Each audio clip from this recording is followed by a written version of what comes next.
Hey there, let's talk about shamans, angels, gods, and goddesses. My name is John Moore, and I am a shamanic teacher and practitioner from the state of Maine in the US. And I'm going to talk to you about consciousness and spirits and subjective reality and gods and goddesses and angels and demons and yada yada yada, all of those things and how they show up in shamanism and the subjective nature of reality and consciousness. So what sparked my interest in making this video is I was watching a video interview with an author named Jason Louv, who wrote a fantastic book about John Dee, who I am completely fascinated by. He was a true Renaissance man. He worked in the court of Queen Elizabeth I in the late 1500s as an astrologer and an advisor and a spy and a mathematician. And he was this brilliant guy who wanted to master all of the science. And astrology was a science back then. And he was an alchemist, and he did all of this stuff. And he he received this with his partner Edward Kelly, this system of magic that came from the angels that today is called Enochian, which involves a whole language that they received through scrying practices and that sort of thing. Anyway, I'm completely fascinated by this guy. I have read books about him. I am reading books by him. I'm reading Jason's book now, which is why I watched the interview. And John Dee was so influential. We miss his influence. Like, we don't understand his full influence on the modern world. Even the creation of the United States. He coined the term British Empire and, ushered in this sort of enlightened age, right, where people were thinking for themselves and doing all this stuff. Extremely, extremely influential guy. Not a lot written about him in the history books, so you have to go. And fortunately, a lot of his written materials have been found, recovered. A lot of them are missing. They were used to, start fires and stuff mattresses with and stuff like that. And there was some of his stuff was found inside a trunk with a secret bottom. So there's like this mystery around him. Very interesting stuff. Anyway, he was talking to angels. Whether you believe that's true or not, like, this is what he believed, and what people who practice Enochian magic believe, is that there are invoking angels and ascending their consciousness and doing all this stuff. So the question that was put to Jason Louv was, what are angels? And he said, well,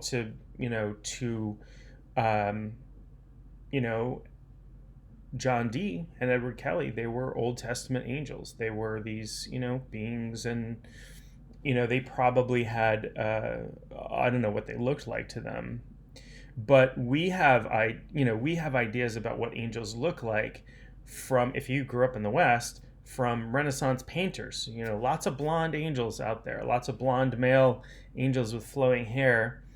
But if you read some of the Old Testament descriptions, angels are, four-headed beings with 6 sets of wings, and more look like a sphinx, and some of them were like spinning discs with eyes on them, and nothing like what the little figurines people put on top of their Christmas trees, or paintings from the Renaissance era, or that sort of thing. But and I promise I will get into what this has to do with shamanism and gods and goddesses and that sort of thing going forward. But that being said, if you conceive of angels as real beings, as real spiritual beings, they're actually formless, right? The spirit is formless. And what happens is, when we have a subjective experience of spirit as human beings, we tend to put form around that. We tend to perceive it in form, right? So if I were to see an angel in a vision or during a shamanic journey, my human filters are going to make that perhaps into something I can understand better, right? And my human filters have been influenced by everything from Renaissance art to popular movies. If you've ever, how many movies about angels are there? From It's a Wonderful Life, um, to the angels in the outfield and this and that, and the idea that angels are deceased people that somehow get upgraded to be angels. That's not a historic thing or even a theological thing. Angels were a different species of being, and that in fact encompassed many species of beings. So if I were to encounter angels in a shamanic journey, for example, I might see them as people because I grew up with images of angels. I might see them as people in robes with wings because I was influenced by the work of Michelangelo and Leonardo da Vinci and I don't know, all these other painters who painted angels we use those images in popular culture. And so there is a cultural overlay. And this is true for all of shamanism, that there is always a cultural overlay. The culture I come from shapes my subjective experience.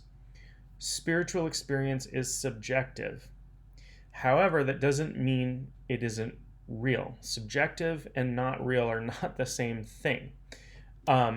So when we talk about objectivity, like pure objectivity, we're talking about things that we can measure, like scientifically. Like we can take a temperature and it's 60 degrees Fahrenheit, more or less.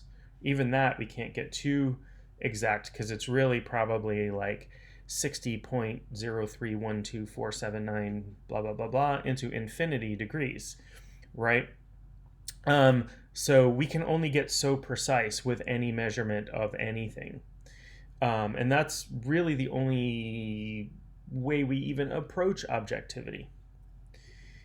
Everything else is subjective. Everything we experience is subjective. Why? Because it has to come, for us to experience it, it comes through our consciousness, our perceptual filters, all of these things.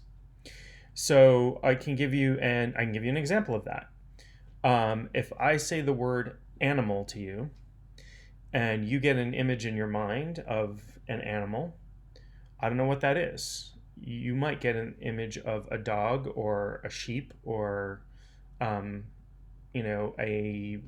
elephant or a bird or whatever.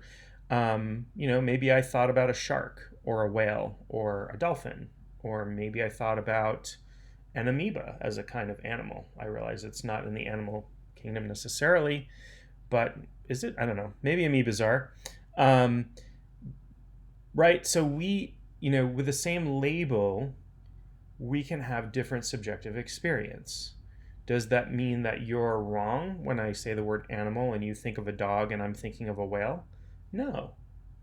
No, that's not wrong. It's different subjective viewpoints of the same thing.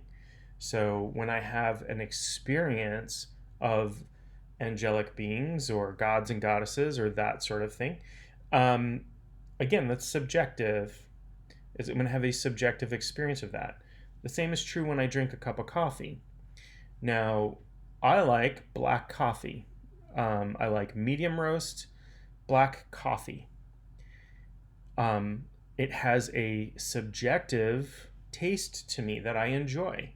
The experience of that is very subjective. Other people hate coffee. Other people like coffee, but they need 3 creams and 5 sugars to tolerate it. Other people like iced coffee. Other people like dark roast. Other people like espresso, cappuccino.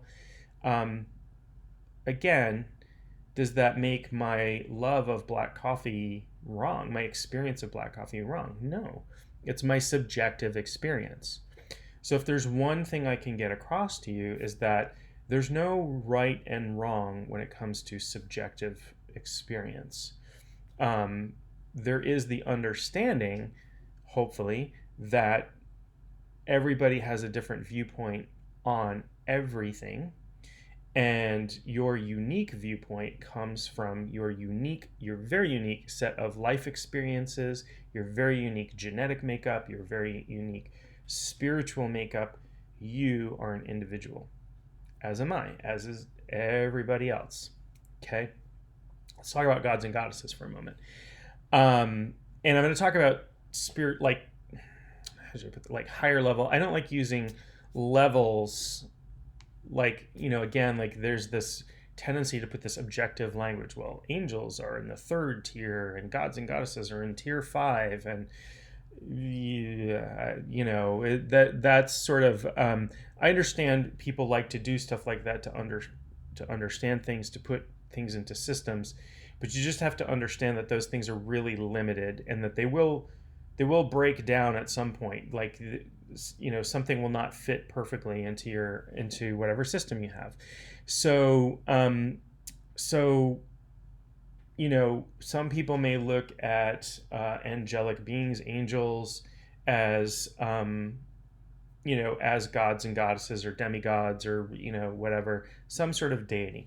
We'll say that they're in my experience, they're spiritual beings that are don't necessarily show up physically. They don't have a physical component in ordinary reality, but they're very powerful beings, as are gods and goddesses. Let's talk about gods and goddesses, and we can talk about God or source or whatever in another video. I've talked about God and source and the universe and the great architect in other videos, and I'll continue to do that. It's a little bit beyond. It's off topic for this video. Not that I'm opposed to tangents, but I'm trying to keep a little bit focused here. So again, like angelic beings, gods and goddesses I experience as very powerful spiritual beings. And we might wonder, because I come from a culture that calls stories of gods and goddesses from other cultures mythologies, right?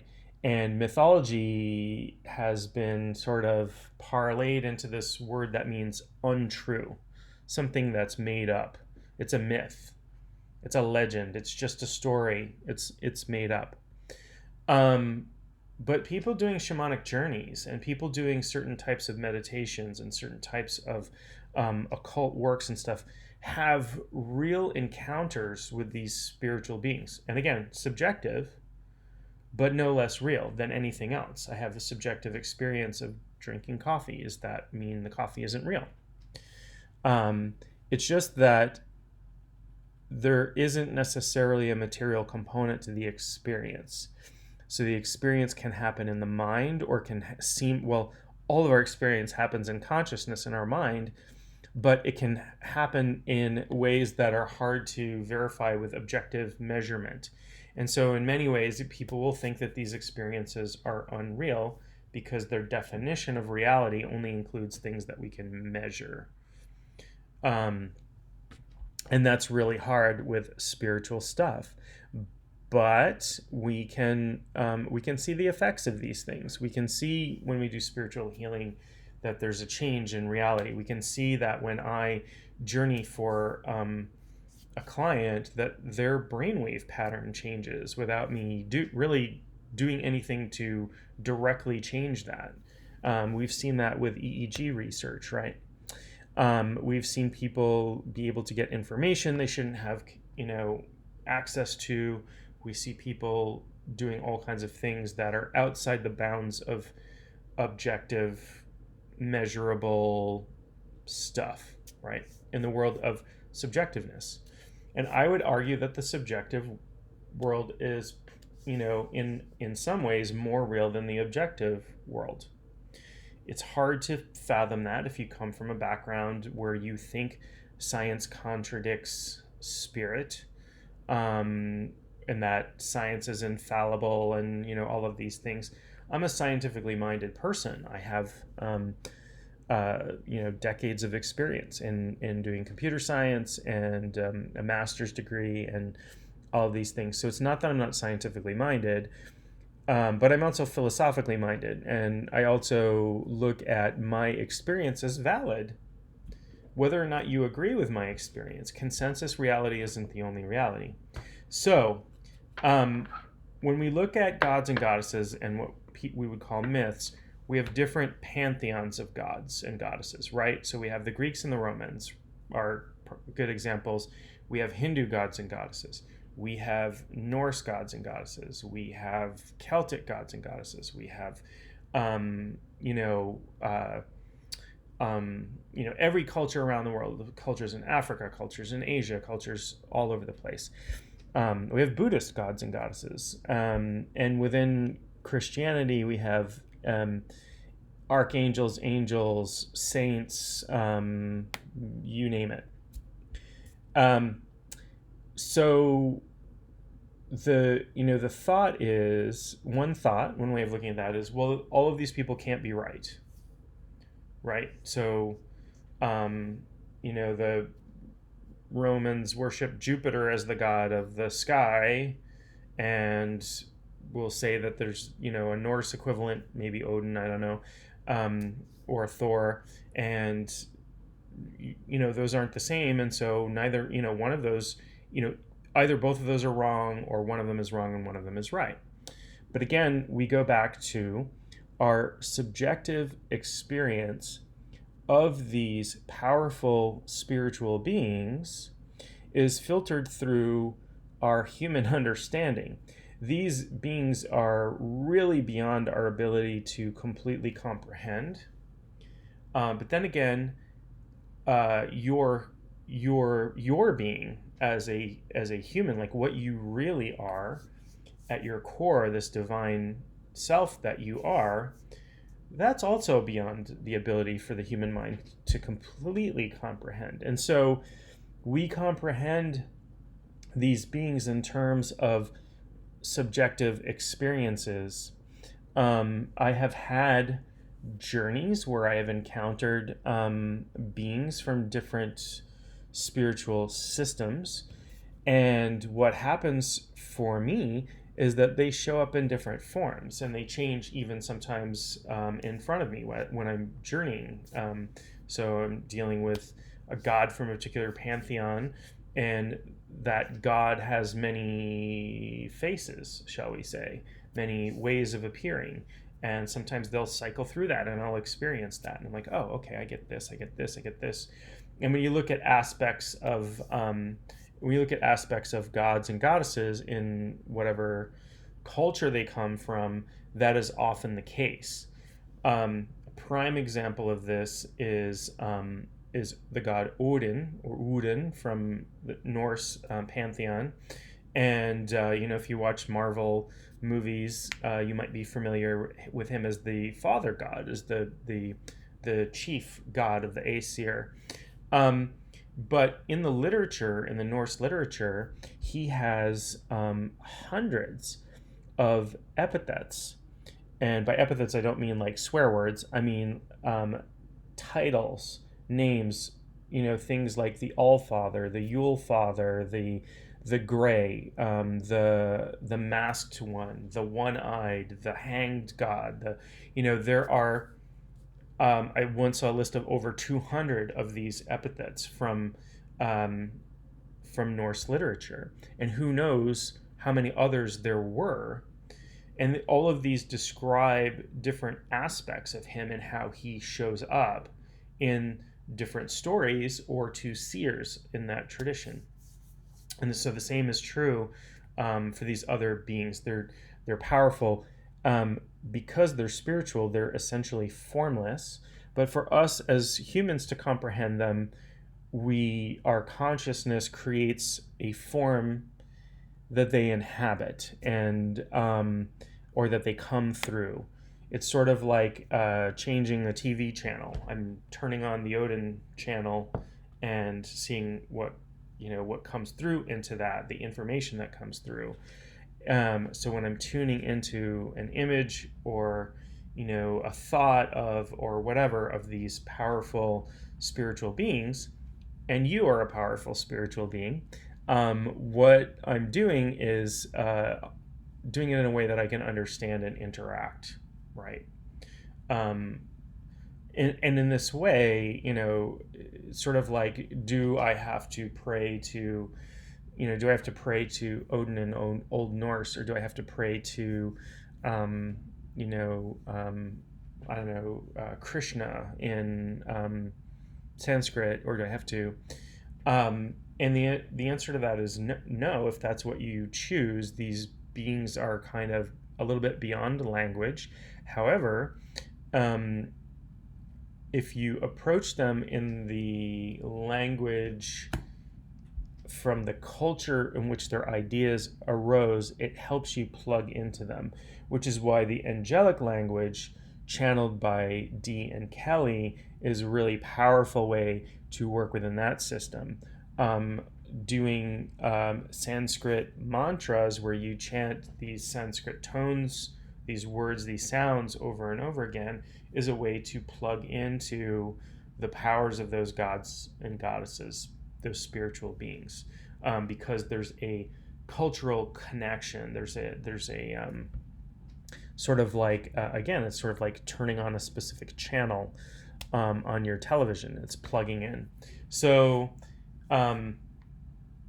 these, gods, goddesses, angels, what have you, all powerful, very powerful spiritual beings, that some interact more or less with humans. They tend not to be, in my experience, too interfering with human affairs, unless you're inviting them in. And the reason for that is, can you, like, think about, if you were to go out and there were, millions of anthills all over the place, well, would you try to go intervene with anthills all over the place? Or just let ants kind of do what they're doing? And the difference between these spiritual beings and us is even probably greater than that. I don't know, because I don't have the experience of it from that perspective. However, you can interact with them, you can appeal to them, you can pray to them, you can make offerings to them, you can connect, and that's totally fine. And I've done some interesting experiments with, um, working with a particular deity, and how they show up in a particular place, and how they show up in another place. And those energies are really different. And again, it's because we're looking at an aspect or an avatar or what have you. I think avatars are probably one of the, maybe like a cleaner way of understanding that, and that comes from Hindu beliefs. The avatar is sort of like the representative of the god that we can see and understand, sort of like Santa Claus, right? Whether you believe in Santa Claus or not, when you go to the mall and you see Santa sitting in the mall, that is a representation of Santa, of the Santa energy. When you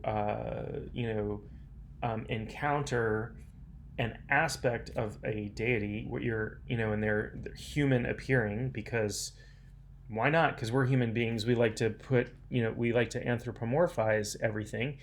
What we're interacting with is an avatar, or an aspect, a projection of that spiritual energy, that is that consciousness, that powerful spiritual being that is essentially formless. And can they interact physically? I've seen some stuff. I'll put it that way. Yeah, yes, they can.